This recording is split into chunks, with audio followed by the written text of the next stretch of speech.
This is going to be my reaction video to the Ravens' 25-9 win over the Texans in Week 1. A very unusual football game. You can tell the nature of the game is just so brutal. Players on both sides going down with injury. As Ravens fans, we're going to focus on our guys. But at one point, I think the Texans had what they would probably consider their fourth or maybe even fifth string right tackle out there.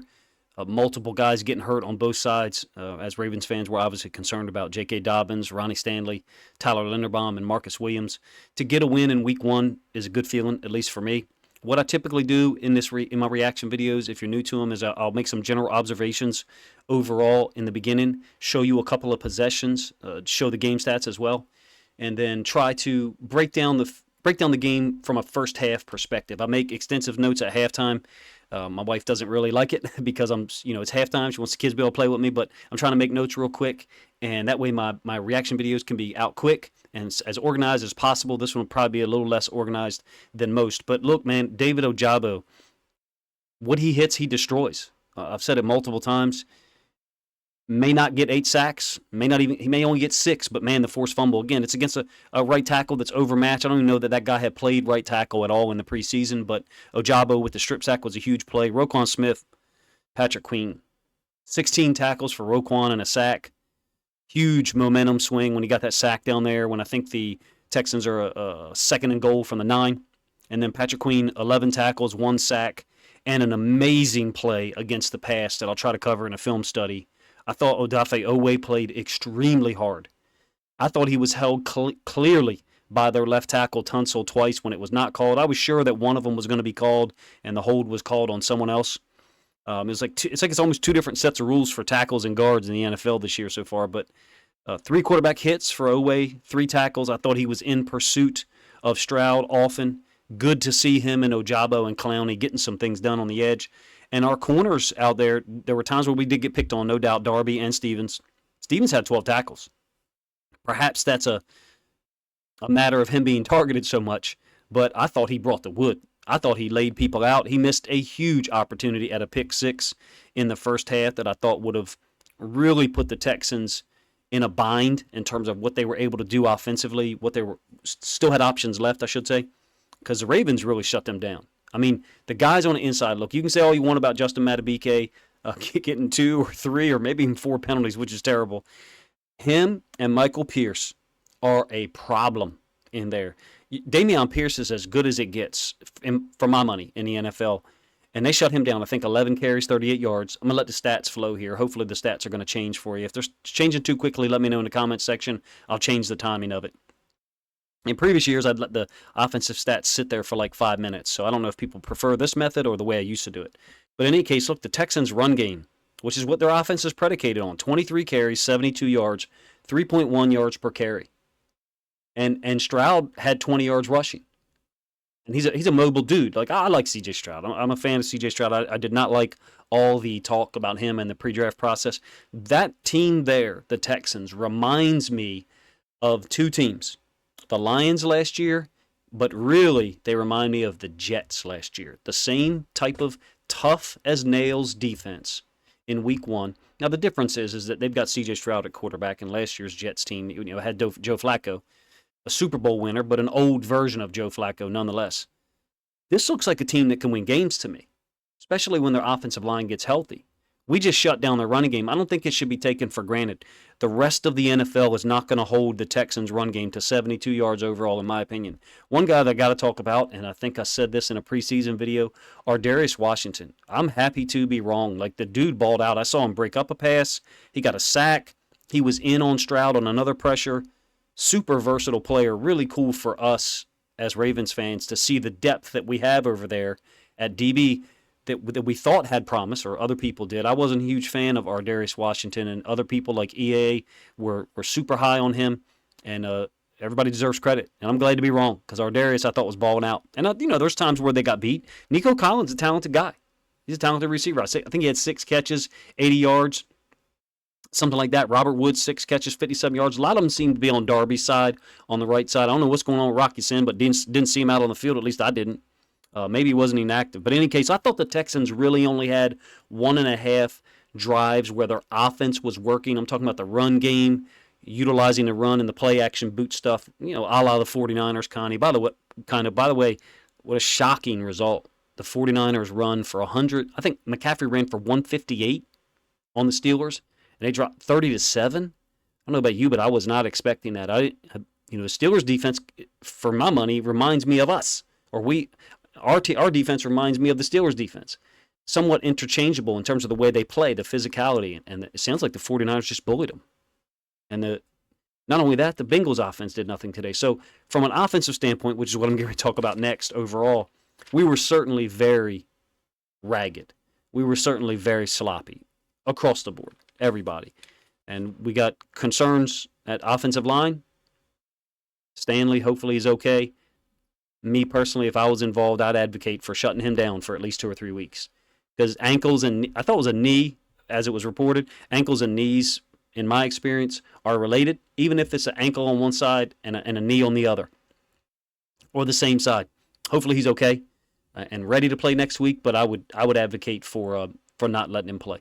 Try to make sure that the dude is completely healthy, not put him out there when he's 94% or 98%.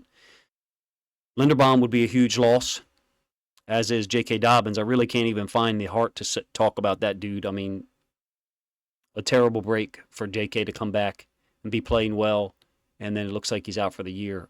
It's difficult to even put into words how tough that must be for him, his family, all the people that trained him and coached him and watched him succeed, and now watching him get injured again is very difficult. I can only imagine how his family and everybody feels.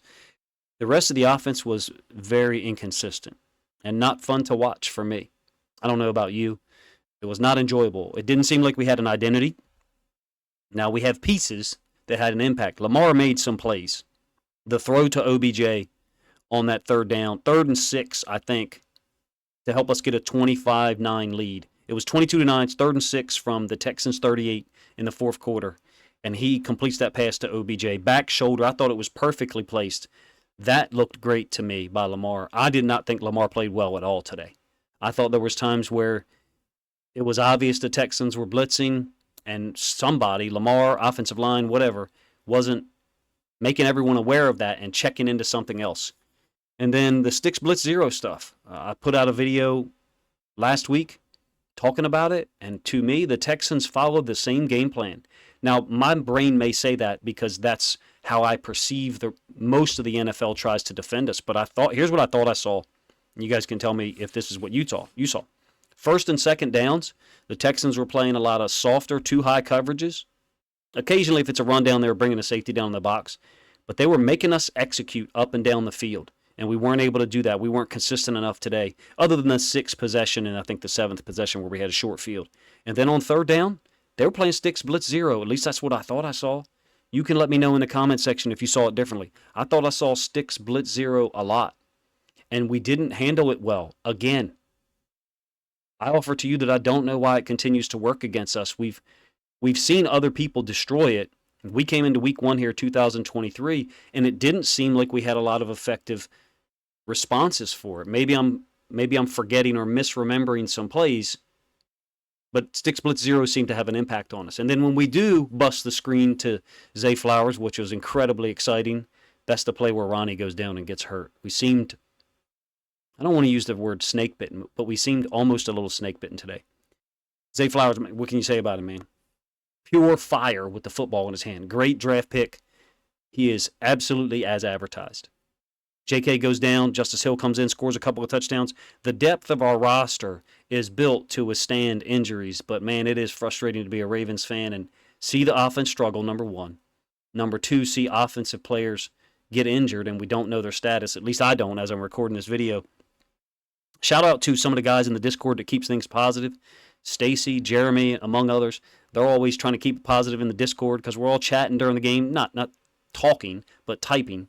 Like a group, imagine a big group chat with like 78 Ravens fans. It can be kind of negative at sometimes, and I'm one of them. I got pissed off early. I was like, the offense stinks, because it did. And I'm talking about from the top all the way down, from the coaches to the quarterback to the receivers, the running back, O-line. I thought they all stunk at times today. And then we had moments where we showed our talent.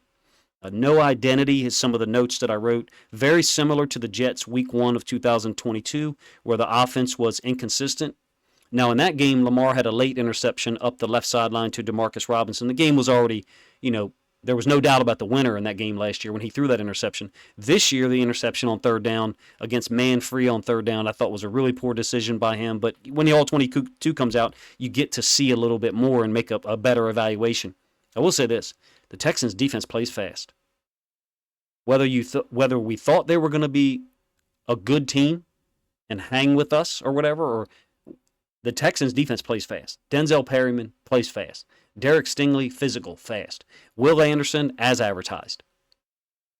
I thought those guys played extremely well and had a great game plan. Let's get to the sixth possession by the Ravens as the offense is struggling. And we're up 7-6. I think it's early third quarter, I believe. Defense got a stop early in the first possession of the third quarter by the Texans. Weird possession by the Texans to open the third quarter, I thought. I don't think they got the ball to Dameon Pierce at all. Maybe if they did, it was a screen to the left-hand side, but I think I'm mixing up two possessions there. I don't believe Dameon Pierce got the ball one time on their opening 3 plays of the third quarter when it was 7-6. It's kind of like at halftime, we're leading 7-6 as Ravens fans. I don't know about you. It felt like we were losing. From my memory, I felt like we were down 14-7. Texans had that long drive in the second quarter. I think a 12 or 14-play drive, something like that, where it felt like they had us in a bind. We hold them to a field goal. As it stands, we get a stop defensively. Defense stood up today, and then we get the ball back. First play of this possession, huge completion to Flowers on time. Under center, I think play action, but I could be wrong. Lamar on time to Flowers. And that's the thing about most of the offensive possessions today and a lot of plays. Things just weren't timed up well. Give to Dobbins on the second play, 1 yard. And then the same side pitch to Dobbins, 4 yards. We end up with a 3rd and 5 after a timeout. I don't know if you remember it. On this 3rd and 5 from the 45, before the timeout I'm talking about, Zay Flowers was lined up off the line of scrimmage, and so was Isaiah Likely. We were getting ready to get a penalty. That's why the timeout was called. This may have been a second quarter possession. My apologies. I think I said third. Then you've got complete to Flowers in the flats, and he jukes. I think his momentum was taking him towards the sideline, maybe 4 or 5 yards from the sideline, puts his foot in the ground, back to the middle of the field, makes a second guy miss, 19-yard gain. Wow. Bateman, next play from the 27, 18-yard gain, over the middle. A great throw by Lamar, on time, into open space. We get down 3rd and goal from the 2. I was glad to see us run the football here. And I was really glad to see a couple of things. It was bunch left A, so the 3 receivers, well, one of them was a tight end, but the 2 receivers and 1 tight end were on the left, same side as the running back. That's the A. They're all on the same side. We ran it back over to the other side, the B side, the weak side. And that's where OBJ was. That's a play where I think it's Adam Archuleta, who didn't do a bad job as an announcer. I thought he was pretty honest about things. I thought he could have gone in a little bit more on our offense and some of the bad things that were happening. But we ran it over there, and he highlighted it. OBJ with a nice block. Christian Harris is unblocked on that play, if I remember correct, and Justice Hill just kind of runs through it on the outside. That one was cool. Put us up 13-6. Thought that was a great drive because it started from the -29. We converted a 3rd and 5. But if you look at the rundown of this drive versus the Texans drive, and I'm talking about the Texans like 12 or 14 play drive, and I'll share the game notes here in a little while. It'll be in the description. Hopefully as this posts up. They have a bunch of 5 and 6 yard gains, maybe a 7 or an 8 yard gain. Consistent probing of our defense with run plays or play action or boot stuff. They have a system. I don't know what system we are right now. We're a spread team, I guess, but we're not consistent. You have a 20-yard play to Flowers, a 19-yard play to Flowers on 3rd and 5, 18-yard play to Bateman. We got chunk plays. That seems to be who we are right now. And as Ravens fans, we may need to adjust our thinking that we're not going to we're so used to seeing 11-play drive with 7 passes and 2 play action and then one run by Lamar for 18 yards on a 3rd and 2. We're so used to seeing those long drives, possessing the football. This is a different style. And not playing in the preseason may have been an issue. It certainly may have. I don't know that to be true. But look, the Steelers' offense looked amazing in the preseason. 5 for 5 with Kenny Pickett on the field in the preseason. 5 possessions, 5 touchdowns. And they go out there, they can get blown out. So it's not like the other way always works either. There's no foolproof way to do it in the NFL or any sport for that matter. All right, so Ravens took a 15-6 lead after that 2-point conversion. I was a little angry that we went for 2 there. I'm like, just keep the points on the board. Make it 14-6. But 15-6 sure looked great. And then the seventh possession, very next possession, we turn it into a 22-6 lead. We get a DPI on a 2nd and 7. Lamar targeted OBJ on a back shoulder up the right sideline. I thought it was a DPI, but I thought Stingley was in good coverage for most of the play. It can be a pass interference for only a split second or portion of the play, whereas most of the play was good coverage. I thought OBJ looked good today. Not on this play. He didn't leave Stingley. Stingley, like I said, was in good coverage, but OBJ had 2 catches on 3 targets. I think it should actually be 4 because I believe he drew 2 defensive pass interference. But in any case, that one was a big play on that one. Gus had a huge run, a 13-yard run on Wham Trap, which is a new play for the Ravens. The Lions run this one, and they run out of the same formation. I'll show it in a film study video this week. Wham Trap, basically the tight end, Ricard. It's 20 personnel. Ricard was lined up at slot tight end to the right. He traps the D tackle, which is a great usage for him. I mean, being 305 pounds, strong, physical, he's not going to blow the D tackle up, but he's able to pin him down, and Gus ran off tackle. Cool blocking scheme, very intricate. I love that play. Lamar had pretty bad ball security on the ensuing play. 1st and 10 from the 26. This was just short field, by the way. I think this was one of the times the Texans went for it on 4th down, but I could be wrong. Lamar fumbled the football. Forget who the DB was that knocked it out of his hands. We were very fortunate to recover it. And it goes down as a 3-yard gain. Then you get the DPI for OBJ on the right-hand side versus Stingley. Justice Hill on a 4-yard run. Very cool concept. I'm not exactly sure what it was. And then a counter play, Justice Hill short, touchdown run, 2 yards out. We got to roll with Justice Hill and Gus Edwards and then maybe Gordon or Keaton Mitchell when he comes back if JK's out for what they're saying he's going to be out for, which is horrible, again, to think about. But this one put us up 22-6.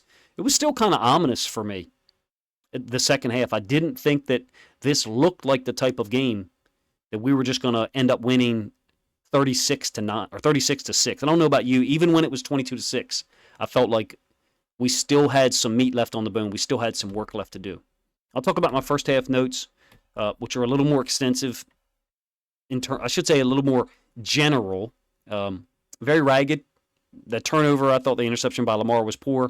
We had 9 or 10 penalties. I think we had a penalty that they declined in the first half, but I could be wrong. But in any case, the Texans came out with a smart game plan defensively. I've already mentioned it. Very familiar quarter split field stuff on early downs. Make Lamar throw the ball underneath or make Lamar read that side of the field and see what the DB and safety is doing. That's not a thing that's systemic to Lamar not being good at that. That's just where football is going. Split field coverage doesn't mean quarter, half. Split field coverage doesn't mean zone to trips and man to the backside. It means intricate calls that change on a play-by-play basis to the right and left side of the defense and forces the quarterback to adjust to it. Week 1, there's no tendencies there. Week 1, we don't know when they get slot tight end with the running back on the right side into the boundary, they call nub or they call two read or whatever their calls are. We don't know that. So there's no tendencies there. That may have been one of the reasons why so many offenses struggled. I think split field coverages are becoming more predominant. My notes on sticks, blitz, 0 on 3rd down. This is on everybody. Lamar included. I mean, if you don't like that, that's to coach him. He's my favorite player, guys. But it's on everybody. The offensive coordinator, Lamar, the receivers, running, everybody. This is the second offensive staff. New wide receivers. New season. 3rd season. And sticks, blitz, 0 still has an impact on us. Now, let's see if it has an impact across the rest of the league. If so, then it's just a cool-ass concept that people can use on 3rd down. You can't use it on 2nd and 4, though.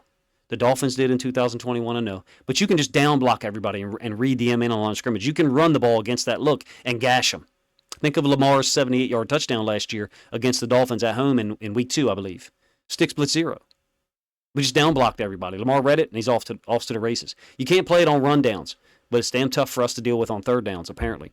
Texans deserve credit, especially run defense. At halftime, I think we had 61 rushing yards, one of which was the 5-yard touchdown run by Dobbins on the pin pull pitch play, which we love, so that's cool. I like it. It's a cool concept. The rest seemed like it was Lamar on scrambles, though. I think Lamar was our leading rusher today. 38 yards, 36 yards. Yeah, Lamar 6 for 38. Gus 8 for 32. I mean, we got to get Gus a little more involved, if you ask me. A little bit more of a hammer. Get them linebackers coming downhill some, and then throw the ball over the middle. Somebody in the Discord, I think it was Kirk, I'm not sure, said we don't attack the middle of the field at all, which is crazy because, that was the That was the perception, is that that's all Lamar can do. That should give you an indication, though, of how the offensive staff, the offensive coordinator, and the system they're running can impact the player's ability in certain areas of the field or certain techniques. After one game, small sample size, apparently Lamar didn't throw the ball well over the middle of the field, or we didn't as a team. But I mean, he had the great completion to Bateman over the middle, which was wide open. Don't get me wrong. All right, Matabike's penalty was horrible, and then so was Travis Jones. I thought Jones just shoved Stroud, but it ended up being a 15-yard gain. First down for the Texans. Thankfully they only got a field goal out of it. At halftime, I was feeling, we're up 7-6, and I thought we've got to have a little different approach here offensively, and we really still didn't change gears, I don't think. But we did end up winning 22-9, so we scored 2 touchdowns. That second half stop to open the third quarter I thought was huge, because at that point it's 7-6 at halftime in the modern game of football. I mean, that's 2 defenses just getting after each other, or getting after the offenses, taking it out on each other. Those inside linebackers and the D-line for the Texans, they get upfield, they attack, and they play fast. Talked about that in one of the previews that I did. Trying to do a preview on Saturday mornings. I did one this week on Sunday morning. I don't want to step on any other Ravens content creators' time. So please, in the comment section, let me know if there's someone else you know of that does content on Ravens-oriented this Sunday mornings, and I don't want to step on them, especially if it's a time slot. Zay having 9 catches for 78 yards on 10 targets was amazing. Nobody else. I mean, Bateman only had 3 catches. It seemed like he had more impact, 3 catches for 35. To me, he looked great. I thought his lower body looked a little loose with some of the cuts he was making, but maybe that's because he's long, 6'1". I know he's only listed at 6'1". He damn sure looks 6'3" to me. Maybe he just plays 6'3". Other than Zay Flowers with 9 catches, we had Odell with 2, Bateman with 3, J.K. with 2, Likely with 1. Kolar had the big drop. Nobody else was targeted. That doesn't look great for our passing game so far, for real. I mean, we're 17 of 22 passing. I know there's a lot of pressure, but I thought a lot of it was sticks blitz 0, and those are the types of things where the ball's got to be out quick, and we've got to have predetermined checks to get to. I thought there was twice the Texans ran sticks blitz 0 on third down, and we only got to the line with a very small amount of time left in the play clock, so there's not enough time at that point for Lamar to check to it. I'm not talking about like Greg Romo, where we get to the line with 6 or 8 seconds left. It didn't seem like enough time for us to get into a check. That should give you a hint. We're going to see sticks blitz 0 again. We may see it next week in Cincinnati. If you were the Bengals and it's 3rd and 6, would you play it? I would. It worked today for stretches in the first half. I thought the Texans, as I mentioned earlier, really only got their offense rolling on that one drive, which I'll cover here for a moment. I'm not going to show a picture of it. I'm just going to talk about it. It was their 5th possession. I think it was their 5th possession. My apologies. Their 5th possession made it 7-6. It was their 4th possession. Early second quarter. Starting from their -16. They go, I got 13 plays. I guess 14 counting the field goal. They converted a 3rd and 1 on a slant to Robert Woods on the right side. That's when I think Marcus Williams got hurt. He played, just because he's a Warrior, he played the rest of the quarter, or rest of the half, and then at halftime was out. Texans also converted a 3rd and 5 from the -42 there, complete to Robert Woods at the line. Owe was pressuring. I thought Owe pressured twice on this drive on 3rd downs. A 3rd and 4 again from midfield, about 8 minutes left in the second quarter. After a timeout, Stroud finds Robert Woods again on the right side, same spot. And then 2 plays later, a 2nd and 5, a backside in cut by Nico Collins, who's a physical specimen, man. That guy looks good. Like 6'4", 220 or something. Noah Brown's a big dude, too. Anyway, Collins' 14-yard gain. I thought that was on the right side against Darby. Stevens had a big hit on the next play, then a 2nd and 8. Travis Jones there on a tackle on a run concept. And then on a 3rd and 5, really bad play call, I think. Canes, who's a huge Texans fan that's in our Discord. There's like 78 Ravens fans in there and one Texans fan. Coolest dude in the world because he's respectful all throughout today's game and he's rooting for his team. He was livid, and he's correct. 3rd and 5 from the 17-yard line, and they call a screen to Noah Brown behind trips. Owe was there to clean it up after a couple missed tackles. Ended up being a 1-yard loss, results in a field goal for a 7-3 lead. That was mid-second quarter. Great drive by the Texans. They got into their offense. A lot of 12 personnel and 21. I can't wait to do a film study video on that drive. from a Ravens and Texans standpoint, see what the Texans did and how the Ravens were unable to defend it.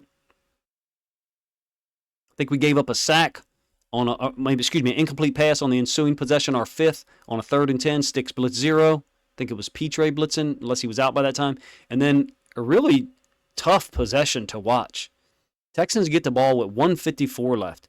And keep in mind that they get the ball to start the third quarter. Now, we know at this point that we got to stop, we being the Ravens.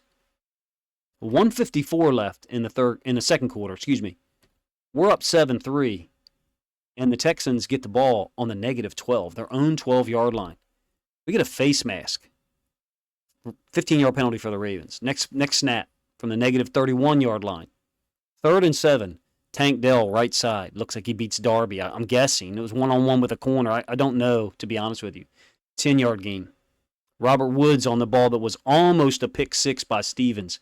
Just a huge missed opportunity for him from a career standpoint, from an individual standpoint, and then a missed opportunity for us as Ravens fans and a Ravens team, because if he takes that back to the house, it's 14-3, and then the Texans got to roll back with getting the ball 40 seconds left. They're not going to score in 40 seconds. As it stands, he didn't pick six it. Robert Woods catches it. Cool to see Woods, I think a guy who came back from an ACL injury last year. Cool to see Woods play well. 3rd and 10 turns into a 3rd and 15. And then Travis Jones gets the roughing the passer penalty from the 42-yard line, our 42-yard line on 3rd and 15. I didn't think it was a huge hit on Stroud. I thought he just extended his arms. Man, it's such a small margin for those guys who are rushing the passer, attacking, dealing with offensive linemen. I'm not excusing most of our penalties. This one in particular, to me, didn't look that egregious. But I only saw it once live, and then a little bit of a replay. So gave the Texans the ball 1st and 10 from our 27. Owe got in pursuit once, and then Woods with a catch, I think over the middle. Stevens with a huge hit. They have to settle for a field goal. Thankfully, makes it 7-6. I mean, at the point when they get the ball down 7-3, 1:54 left. Yeah, they're a long way from the end zone, but it's like they can double up on us. Touchdown, field goal, or field goal, touchdown, or God forbid, 2 touchdowns. Defense is strong, even without Marlon Humphrey and without Marcus Williams. I think he went out at halftime. I think he played the rest of the second quarter, but I could be wrong.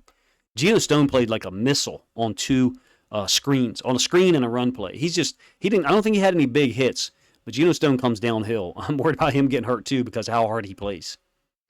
Not a fun game for me to watch overall. I don't know about you. Fun to watch the Ravens play. Fun to watch Lamar play. I'm just not sure who we are offensively at this point, but sitting there getting to watch it live, I find myself not willing to be too critical because I don't know how many times, the left guard got beat, which was the first possession. Simpson got beat, and there's pressure on Lamar's face. I don't know how many times they're in sticks blitz 0 and we have the right play call, and instead the pass protection breaks down. I mean, when they're bringing 7 and you've only got 6 to block, you can't block it, period.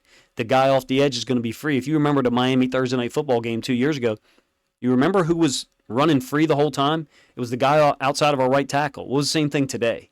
I can't wait to get a look at it and compare it to the other plays. I'm tired. I don't know about you. I'm tired of talking about sticks blitz 0. I'm tired of it.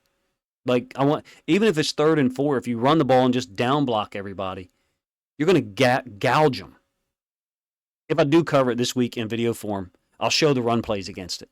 And I'll show other teams how other teams have destroyed it with down blocking run schemes.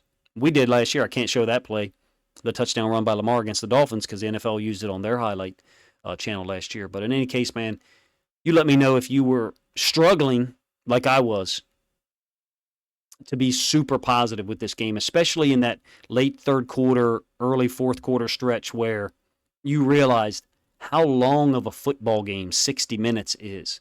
And even against the Texans team missing 2 starting offensive linemen and then I guess maybe 3, Fant went out as well, and he's not considered a starter. They're starting offensive lineman and out for 4 weeks, Titus Howard. You realize how long of a game 60 minutes is. And it's different. For a moment, it felt like to me the Dolphins game last year, like, are we going to run out of gas? And in the past, there's been people criticize Harbaugh and the Ravens for practicing too hard. They didn't do that this year. From what I hear, as far as from the starter's perspective, it was Camp Cupcake. And I've been involved in situations like that where you're too soft on the team leading up to week 1. and the body takes an adjustment period because of it's not a drill where you're only making physical contact with someone 3 times because there's 8 other guys in the drill. So, you got your turn, and then you got a minute and a half break till you do your next turn, or maybe a 1-minute break. This is 60 minutes of football. And you could tell today that I felt like it started to wear on both teams. Middle, late third quarter, early fourth quarter, and then people got to hit their second wind. It's tough to have a second wind when you haven't played 60 minutes of football, at least yet this year. Thankfully, we were able to get a win. Lamar's throw to OBJ settled me down from a Ravens fan perspective on that 3rd and 6 from the 38 because I knew, okay, we're going to get a field goal here because it's from the 38-yard line, and we've had situations in the past where 3rd down we're unable to not just gain positive yards, but we take a sack and we lose 3, and now we're out of field goal range. I'm thinking about the Giants last year, second quarter possession, or maybe second possession of the game, 3rd and 8, we're in field goal range, and we run QB counter read, we misread it, and we end up taking a loss, lose out on 3 points that end up being a huge deal later on in the game. That's how today's game felt. I don't know about you, maybe we're scarred as Ravens fans. I kept thinking back to some of those games that we lost and wondering if that's where today was headed. Thankfully, it wasn't. Guys, give me an update if you have one in the comment section as this premieres. I'll be hopefully watching the game with some friends, and they all want to watch my reaction video. Some friends of mine in real life have figured out that I do this. Most people have not. But let me know what you think of the reaction video.